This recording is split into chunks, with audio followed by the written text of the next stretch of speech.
My topic is CPEC. CPEC stands for China Pakistan Economic Corridor. CPEC is a flagship project under OBOR.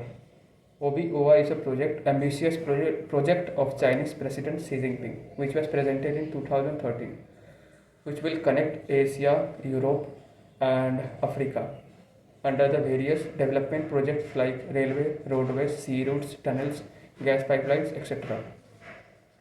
Under this project, CPEC is a flagship project which stretches from China's western region, that is Xinjiang, and passes through India-Pakistan's disputed territory, and Pakistan's province Balochistan, which connects Gwadar port. This connectivity will give China a better economic and trade purposes with African countries and European countries, and also with the Arabian countries. This CPEC project will also give China a direct access to Central Asian countries, where the Central Asian countries' minerals and uraniums will be utilized by China very easily. This CPEC project also gives China an opening in Arabian Sea, because China has only opening in the South China Sea and not have access of Indian Ocean region or Arabian Sea. And this CPEC will also help China to end the Malacca dilemma, because near the Malacca dilemma, India has a very good presence in its Tri-Service Command, and also near the Malacca Strait. India's allied countries have also a very good presence, so China is very frightful of this. So CPEC will give another option for China for surpassing the state of Malacca for trade and other purposes.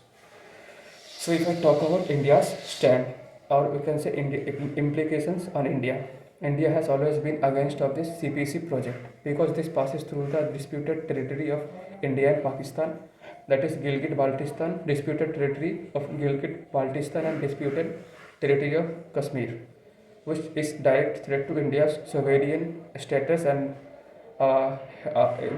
which also hurts India's integrity.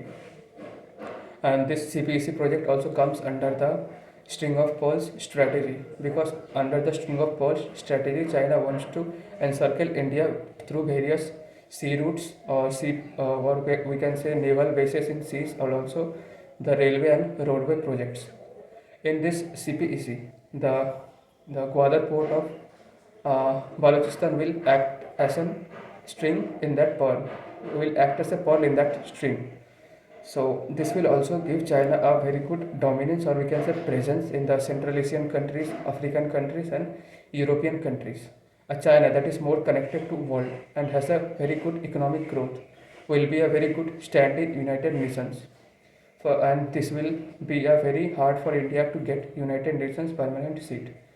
So if I talk about the way forwards or conclusion, India also need to improve its development projects like Bangladesh, China, India, Myanmar connectivity project, Myanmar, India, Thailand connectivity project, and the key project, that is Chabahar port. India need to start accessing the Chabahar port as soon as possible to connect with the Afghanistan, and through Afghanistan we will able to connect Central Asian country. So, and also the politics for the geopolitical thinkers of India, or we can say the power makers of India, should be detrimental to think about the CPEC and think about the both sides, the advantages and disadvantages of the CPEC. Thank you.